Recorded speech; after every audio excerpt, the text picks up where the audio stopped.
I believe like sometimes people, try they generate enough like investments to build like some sort of uh, mobile app, I don't know, a website or some sort of ecosystem for them.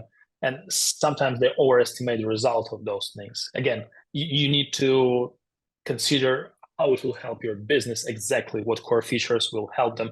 You need to create like a business plan and other stuff because it's still, I remember, the times when iPhones arrived. I've been at the university and we all were really, really excited. At that time, you've been able to develop like a Torch app and sell it for $1 million, for many people. Nowadays, it's impossible, yes.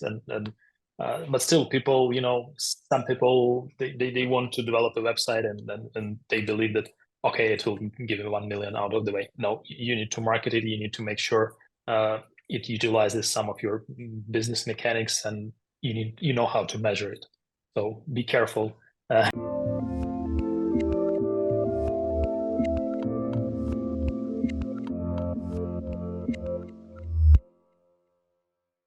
Hey everyone, this is Devin Miller here with another episode of The Inventive Expert. I'm your host, Devin Miller, the serial entrepreneur that's grown several startups into 7- and 8-figure businesses, as well as the founder and CEO of Miller IP Law, where he helps startups and small businesses with their patents and trademarks. If you ever need help with yours, just go to strategymeeting.com, grab some time with us to chat. We're always here to help. Now, today we've got another great guest on the podcast, Slava Podmurnyi, and that's as close as I'm going to get to pronouncing it correctly. Slava is, we're going to be talking about a few different items, including mobile applications and when you might want to consider getting a mobile application for your business, the metaverse and what it is and how you might consider to utilize it for your business. Talking a little bit about maybe about business logic and how to use data to run your business and how you might utilize that data. And then also how to develop apps and when you don't have a technical background, and even maybe talking about a little bit about the shifting environment within the tech industry. So should be a great conversation and good discussion. And with that much as an introduction, welcome on the podcast, Slava. Hello, Devin. Thank you for the invitation and the opportunity to share my experience and knowledge with the audience.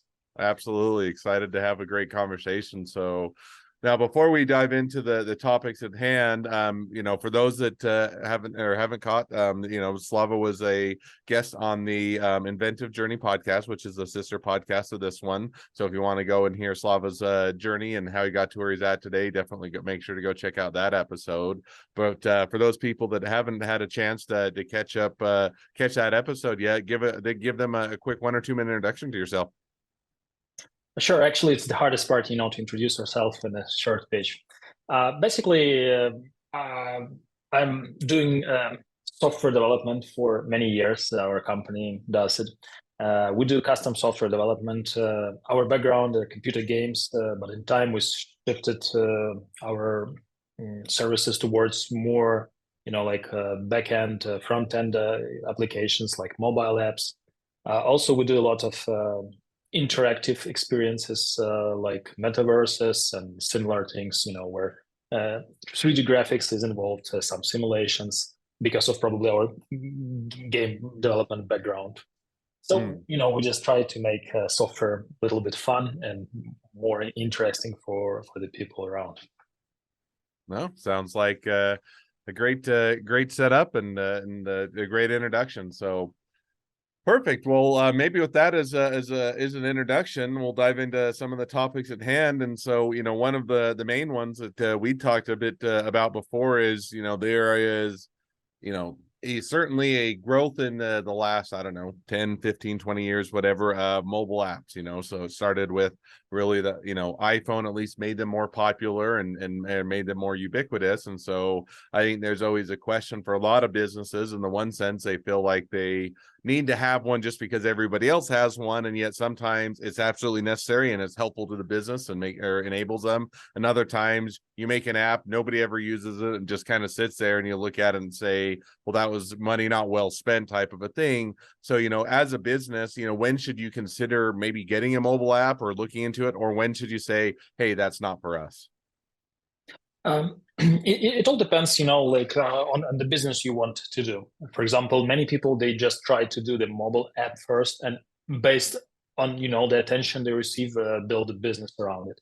But mostly I would recommend it's like a really cool path because you just build software. There's no need to have a retail store or any other hardware things, but you can go straight ahead to your customers. But sometimes it's the hardest path, and I would recommend you to consider this, wisely. Um, on the other hand, there are other businesses who already have a good business. They sell some goods, they sell services, and I believe if you do that and you still don't have any representation online, you don't have a website, you don't have like some sophisticated intelligent system which runs your business processes or automate them somehow, and you don't have a representation, like a mobile app, you're way behind the trend. It's really hard to Now, do things now. now let me ask, because you kind of hit on a few different things, and probably to help us to square away in some of or my mind and the listeners' mind, it seems like there's a difference, or maybe they have a lot of overlaps or similarities. I mean, you can have what is a website, go online, type in a website, and have a URL, and it goes to them. You can also have a mobile friendly or responsive website, which is still a website, but it's or at least adapted or otherwise set up for a website. And then you can have an app, which is typically a little icon you click on your phone, or sometimes on like a tablet that opens. And so maybe help us to maybe take a step back and understand what is the difference, and kind of what is the purpose or motivation, or what you should consider between them. Again, based on latest researches, the best idea is to have both, probably, because most of the traffic comes from the mobile, because we all have mobile phone. It's impossible to live now without a mobile phone. It's a little bit scary, but still, it's the reality. And so you definitely should consider to have a mobile app to help people, much easier access your services much easier. At the same time, with modern technologies, you can have both easily as the same development. You can develop a website, make it adaptive to the mobile platform, and it will be responsive, and you'll be able even to publish it to the App Store or Google Play Store at the same time. So makes perfect sense. So now maybe kind of going along with that, because I think and jumping around to another one of the topics, but I think it goes hand in glove with that is I think one of the so websites, there are a lot of websites out there that are, you can use templates, maybe they're not the best, but you can DIY them, do it yourself, go to kind of get just a cookie cutter one.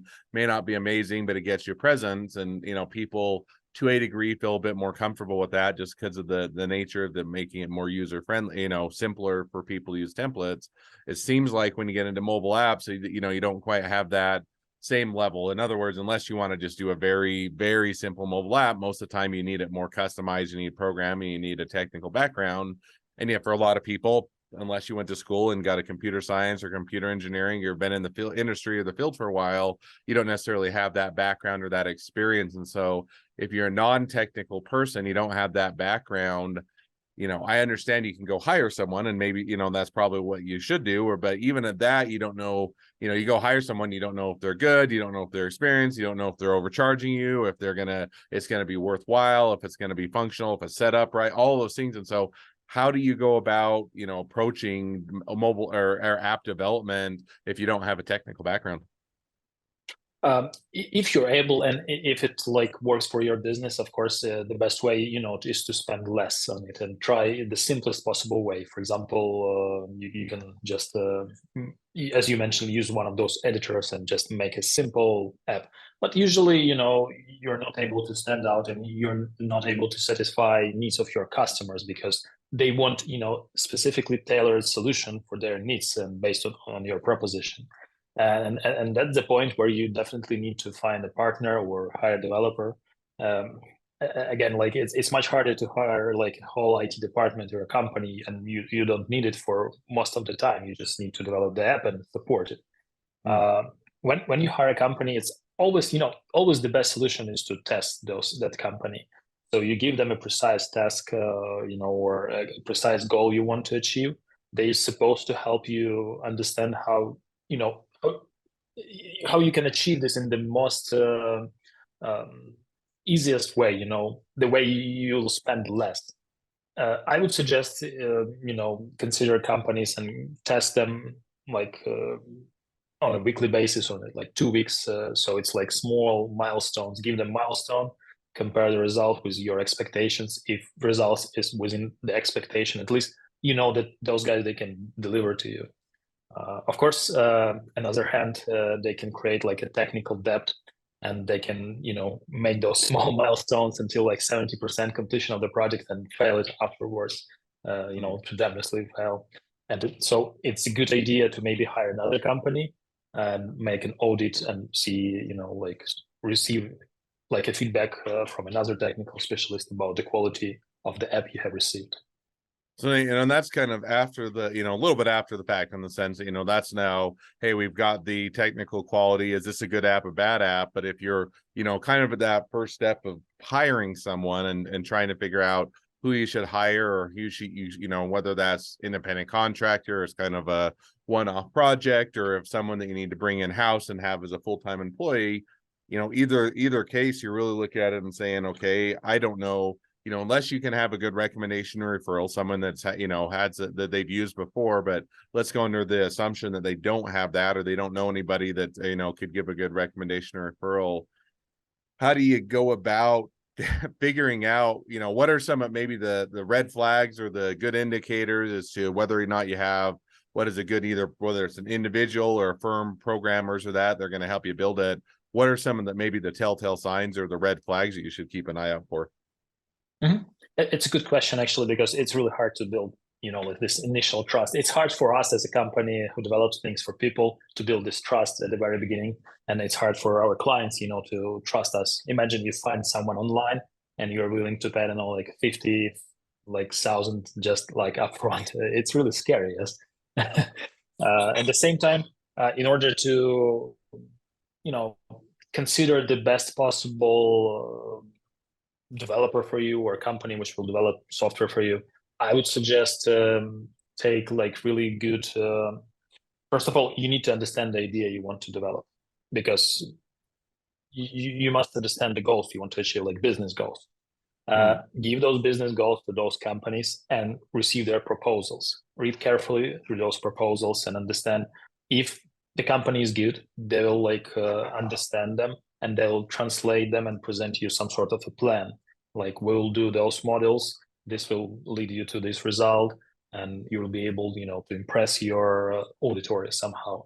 And those, like words must be based on something. Like they cannot just say like, they need to fill those gaps.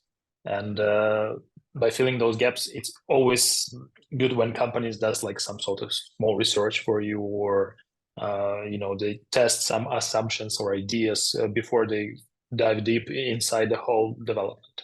So it's worth developing like a small task, concentrate on the core mechanics and see the output result. If they're good with core mechanics, with the very core of your business, then it's a good chance they will develop the whole app for you. Makes sense. So now let's say, okay, we've gone through, we've figured out, we need an app. We figured out we've got a good technical team, somebody that can create it and otherwise build it. Now, one of the other things that you mentioned is one of the oftentimes the benefits of having an app, in addition to making it a good user experience and a good, helping to give them another option to access your business, your information, or purchase things or schedule things or whatnot, and all the functionality of the app, is also that you can a lot of times get at data and get at and so when you're looking at kind of what data you might consider be able to get or leverage or get with an app, or otherwise be able to utilize or leverage, kind of what should they be looking for, or what is some of that data, and what are kind of some of those benefits? Mm-hmm. I'm not sure, like I totally understood the question, but let's try. Let's give it a try. Absolutely. So I believe like first of all, you need to make sure that app somehow resolves your business problems. Yes, any business has problems, and like happy people, they just don't buy because they're happy enough to not do anything. But if you have a need to develop an app or a website, you're definitely not happy. You want to change something, or you want to update whatever you have. So you really need to understand what results you will achieve based on this app. And if you know results, you'll be able to create like, some measurement points like KPIs, OKRs, and other, you can put some other sensors and measure your business's success. So it's definitely must be combined with your business, with monetization, and it must, as a result, your revenue must grow. Yes, otherwise, there's no reason to do any moves. No, that was a great answer, and makes sense. And so now you say, okay, done that. Maybe switching gears just a little bit. One of the other things that we've talked about, and I think it's all related, is kind of along those lines of the apps, and looking for ways that you can leverage your business and make it stand out, make it a better user experience, and kind of stay ahead of the competition. One of the ones that kind of or hits the news every so often, or people are looking at, is with the metaverse. In other words, almost taking the physical universe and making it a virtual universe, and how you might put that as part of your company, otherwise leverage it. So kind of what are some of the possibilities or directions or things that people might look at as far as, I guess, backing up, what are some of the ways that people can utilize the metaverse, and maybe what are some of those applications? Mhm. Metaverse is about like your customers. If you have like live customers and you need to support them, it's really great place to do so, because it's not only like a voice call like support. It's so boring, and sometimes people just don't understand the support. If you do it in metaverse, it's like you're doing it in real life. Yes, because it's the metaverse basically is a simulation of a real life. It's nothing new. Yes, it's virtual world where you're able to interact with each other. And imagine like you have, I don't know, some financial products. I'm not talking about education or other stuff, because it's obvious. Yes, it's so much better to see each other and somehow interact with objects inside. But for example, if you have like a fintech business, and you have customers, and you want to explain, some sort of like financial products, like I don't know, loans, more complicated stuff than just lending money. Uh, in metaverse, you'll be able not only to express this by voice or show some sort of video. You'll be able to guide person through the, I don't know, fantasy world of financial stuff. You can show them mountains of I don't know, credits, and caves of debts and something like that. And you can create those metaphors and engage people much more, like a book for kids. Yes, where you explain complicated things in funny pictures and other stuff. No, makes sense. And it sounds like basically you're bringing a more interactive, human experience, or real world experience, to something that's maybe done a bit more remotely, or otherwise not doesn't, if you're doing it at non or not live or not in person, then oftentimes it's hard to kind of get that feel and of the person, and kind of feel like you have a relationship, or otherwise can get gauge the quality and all those things. So it sounds like it gives a good way to extend what you're used to doing in real life to a more remote or non non-live session, or at least not face to face. So sounds like a lot of good opportunities. Now give us an idea, because kind of almost going back to the technical discussion of whether or not you need a technical person, you need someone to develop it. So I think people see or hear the metaverse, and oftentimes it sounds like it's overwhelming, daunting. You're going to have a big crew and a lot of people to program it and build it up, and otherwise to be able to leverage it is going to be costly and take a lot of time. Is that a true assumption, or is there a way, is it developed far enough along to where there's easier tools or ways that you can start to engage in it, or kind of give some ideas to what people, if they're interested, might be looking at? I believe we can apply the same rules as we apply for websites and applications. You can easily go and find some tool which, like you'll be able to develop some sort of experience without any technical knowledge. Of course, like you won't be able to, customize them enough, maybe to engage your customers enough at that point. But of course, if you decide to go to the product, again, it all depends on the amount of features inside it. Metaverse is not so complicated comparing to website, for example, or other stuff. You can find 3D graphics, you can buy 3D graphics, no need to develop it. You can find a lot of applications like voice chats, other stuff like third-party applications and plugins. So no need to reinvent the wheel. You just assemble like Lego, blocks and receive some sort of solution. Of course, it depends on the level of customizability yes, you want to have inside.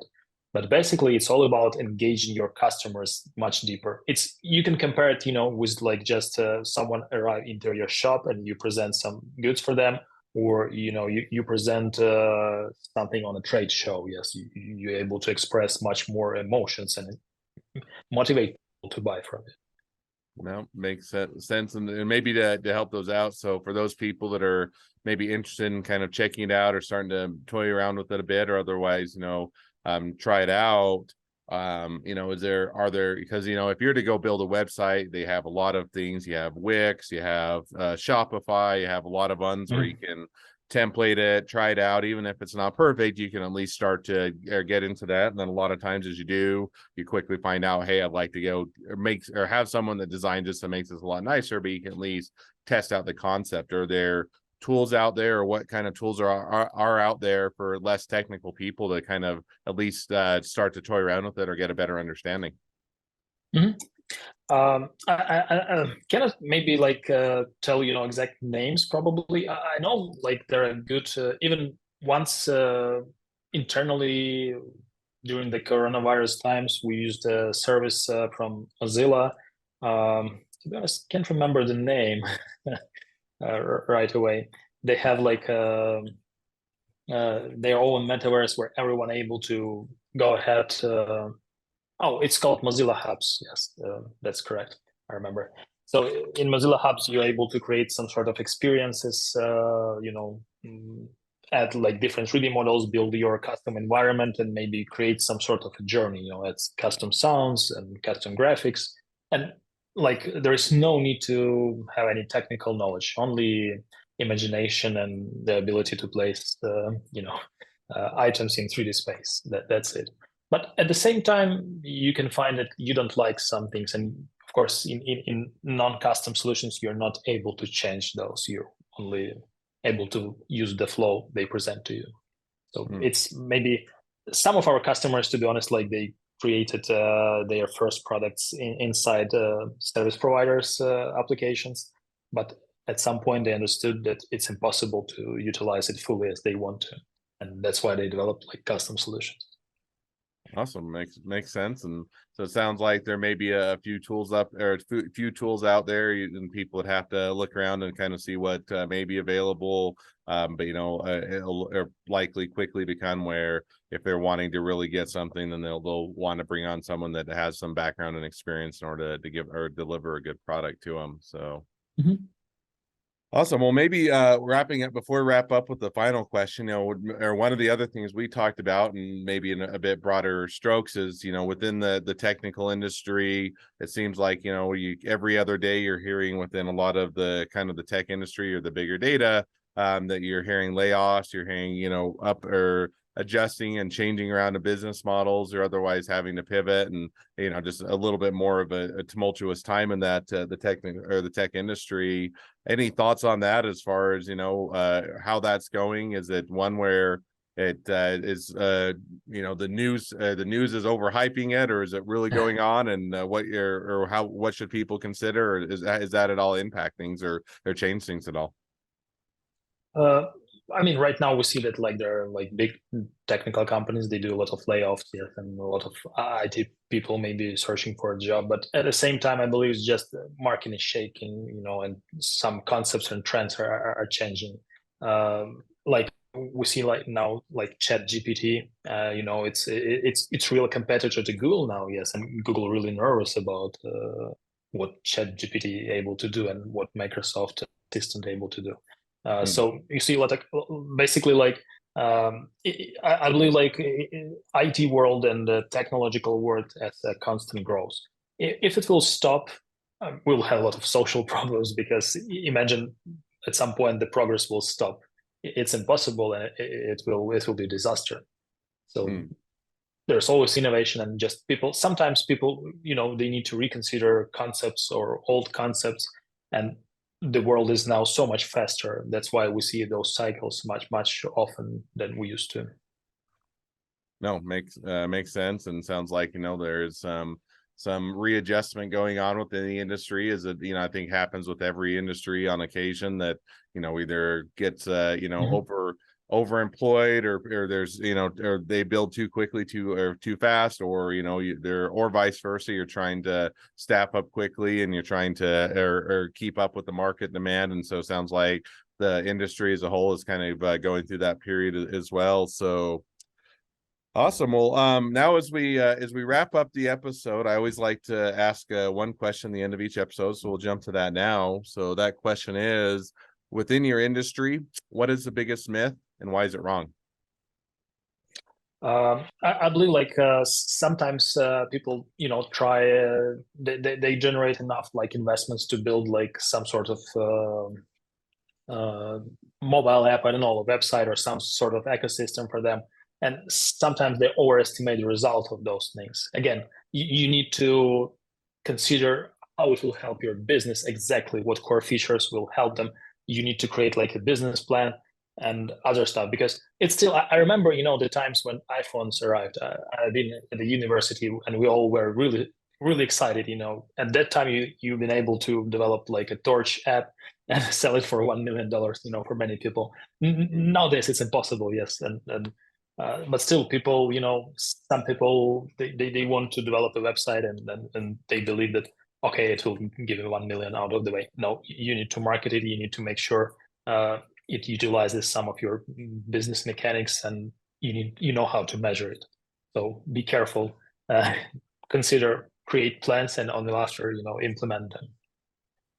No, and I think that's a great takeaway, because I think even with as much as that websites are out there, you still have the or the conception that if you build it, they will come, and all I have to do is have a great web. You can have an awesome website, and if people still never or know where it's at, still never see it, and never find it, it still doesn't do you any good. Now, not to say that good websites aren't valuable, but to your point, you still have to figure out how to drive traffic, and whether that's SEO, whether that's advertising, whether that's other forms of guerrilla marketing, whether that's referral or name basis or social media or anything that drives it to it. But I think that's a very good point, that just because you have a awesome website doesn't mean it will just automatically just make your business wildly successful. You have to have that plan behind it. So I think that's a great myth to dispel. So, well, with that, now as we're wrapping up the episode, if people want to reach out to you, they want to be a customer, they want to be a client, they want to be an employee, they want to be an investor, they want to be your next best friend,